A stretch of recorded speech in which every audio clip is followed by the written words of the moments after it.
It's your man Maurice, the authentic Heyman, representing PHI, representing Willem Bro and J, CMD, of course, family home as well too.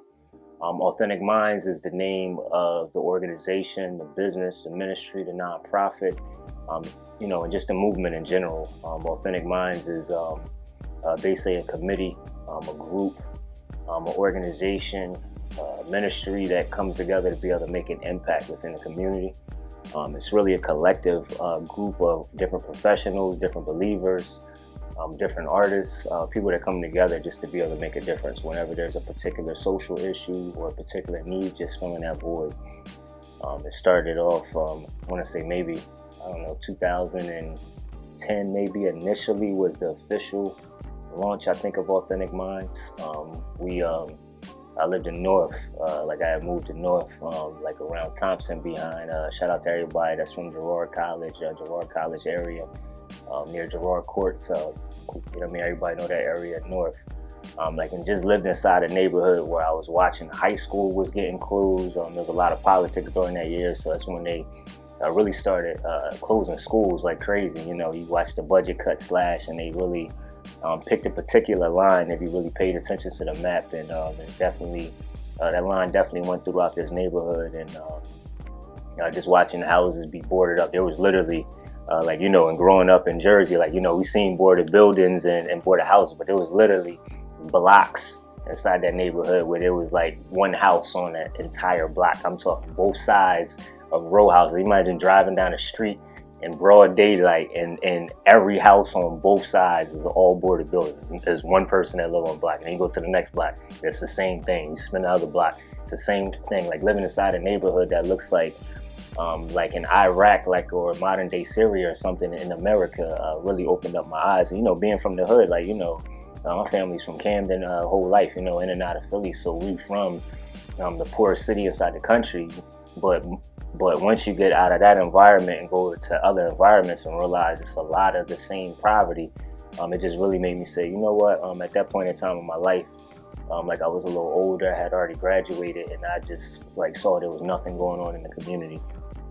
So my heart was compelled to be able to say, what is one thing we could do? Maybe just throwing a college fair and reaching out to a bunch of brothers that I know that graduated college as well too, or that have different businesses, or realistically, I went to the library, opened up the college admission book, and just copy and paste it. I literally, this is before technology was even as on point where you just copy and paste email address. I'm telling you, this is my word. I will dig through this office to find a notebook. I opened up one of them big books in the library and opened up a notebook and wrote info@huntercollege.com, info@rutgersuniversity.com, info@admissions. Next thing you know, I got 120 contacts. Then I'm from the hood, so I never really learned how to type. So then I'm taking these things and going back to the computer, info at, but sent it out to over 200, 300 colleges. Reached out to good brothers, this awesome organization, the business as well too.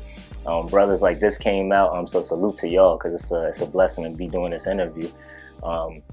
They'll tell you, just set up inside Martin Luther King Rec Center, right on Cecil B. Moore in North Philly, right in the heart of North Philly, and just set up. Just reached out to, we actually reached out to a couple rec centers, to be honest, man. It also shows a lot of politics. So we called at least 10 to 15 different rec centers inside the city. Hey, we want to bring this event to your local rec center for the community. We have, colleges started hitting us back. So a couple was like, hey, we don't have reps that can come, but we'll send you a box of pens and admission books. And I'm like, cool, anything makes a difference. I just felt as though even putting a college admission book inside the hands of somebody that's 14 or 15 from the hood, who doesn't know anybody that's ever even went to college, can start planting a seed to be able to change somebody's thought. If you can see a brighter future, if you can see the light at the end of the tunnel, then maybe you won't stay in darkness. You feel what I'm saying? If you, I realize inside a lot of our environments and a lot of our neighborhoods, we are like our mindsets are limited to what we see or to the opportunities that are kind of sort of presented to us, and that's true for everybody, like regardless if you're from the suburbs or you're in the inner city. If like your level of opportunities and your level of exposure is really what helps you grow to be able to think outside of the box. And that's really what Authentic Minds even came from, is like, let's start planting seeds inside people's mind and change their thought process, like, or to change their outlook, like, on life in general. So we felt as though, like, yo, just setting up a table and having like, we got booklets from colleges like LSU. Like, I thought, like, how powerful is it for some kid that's 14 or 15 years old, even if he thinks he's going to play college football, wants to be able to go, like, to get in school at LSU where he's also getting a great education, and realize, like, hey, maybe he can be an engineer instead of that 1 in 1,000 chance to be inside the NFL. So like, that's really where Authentic Minds started at. And it was just a blessing because, we set up inside Martin Luther King Rec Center, like right in North Philly. Like, invited the community out, and the blessing was, man, you had people that was 15, but you had people that was 55 come out.